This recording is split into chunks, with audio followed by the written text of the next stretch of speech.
Siapa sangka seorang suami yang merupakan ketua keluarga dan dipertanggungjawabkan menjaga dan membahagiakan keluarga, sanggup bertindak kejam dengan membunuh isterinya tanpa belas kasihan. Ikuti kupasan selanjutnya dalam Diary Penyiasat.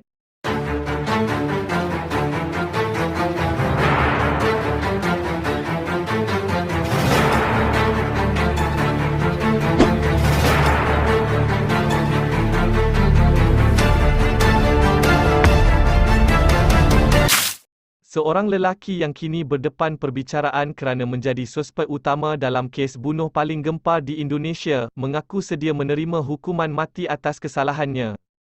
Muhammad Khalil alias Entong yang berusia 23 tahun, yang bekerja sebagai pembantu pejabat, manakala isterinya pula Siti Saidah alias Nindya yang bekerja sebagai petugas pemasaran kompleks perumahan, yang berusia 21 tahun dan terpaksa bekerja untuk membantu Khalil menampung menyara kehidupan keluarga kecil mereka. Pasangan suami isteri ini telah melangsungkan perkahwinan pada tahun 2015. Sewaktu awal perkahwinan, mereka berdua dilihat sebagai pasangan yang romantik. Mereka sering memuat naik gambar dan video di laman media sosial yang menunjukkan kebahagiaan rumah tangga mereka. Namun pada hakikat sebenar, Khalil dan Siti adalah pasangan yang sering bertengkar dengan tiada persefahaman antara mereka. Hasil daripada perkahwinan mereka dikurniakan seorang cahaya mata lelaki yang berusia 2 tahun pada ketika itu. Disebabkan kesempitan hidup, mereka terpaksa menyewa rumah untuk berteduh. Walau bagaimanapun, anak mereka itu telah dijaga sepenuhnya oleh ibu bapa Khalil. Perkara ini berikutan Khalil dan Siti terlalu sibuk dengan kerja mereka. Kisah sebenar bermula pada malam 3 Disember 2017. Malam itu berlakunya pertengkaran besar antara Khalil dan Siti.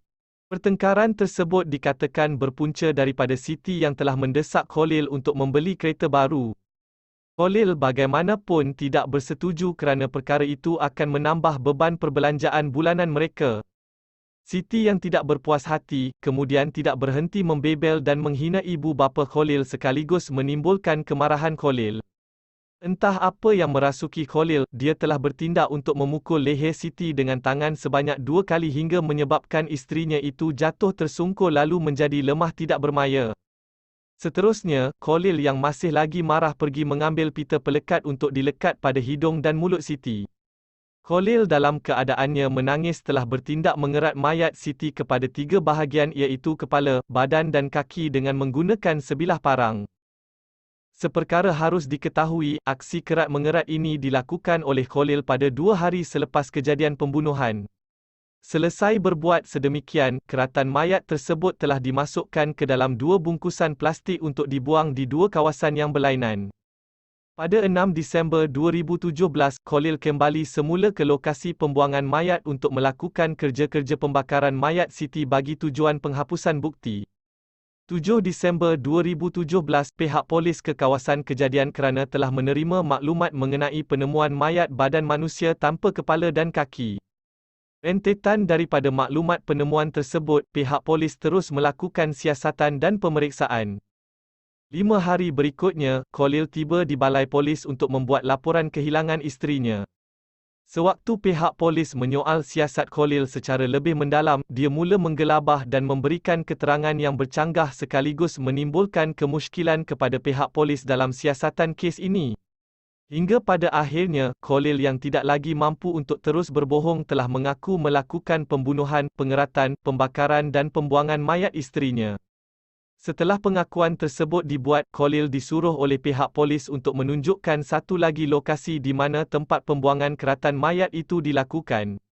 Menerusi keterangan daripada Khalil, dia sudah tidak tahan dengan permintaan isterinya yang selalu meminta untuk dibelikan barangan mahal. Dia juga kerap dihina oleh isterinya yang bergaji lebih tinggi daripadanya. Gaji Khalil hanyalah sekitar 3.8 juta rupiah bersamaan RM1,140 sebulan, manakala isterinya pula bergaji 5 juta rupiah bersamaan RM1,500.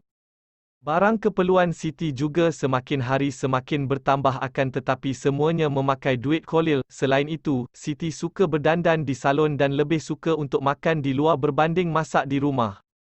Semasa proses perbicaraan di mahkamah, Khalil begitu menyesali atas perbuatan kejinya membunuh isterinya dengan kejam dan sanggup untuk menerima apa jua hukuman termasuklah dihukum mati. Kesudahan kes, Khalil hanya menerima hukuman penjara selama 15 tahun 5 bulan.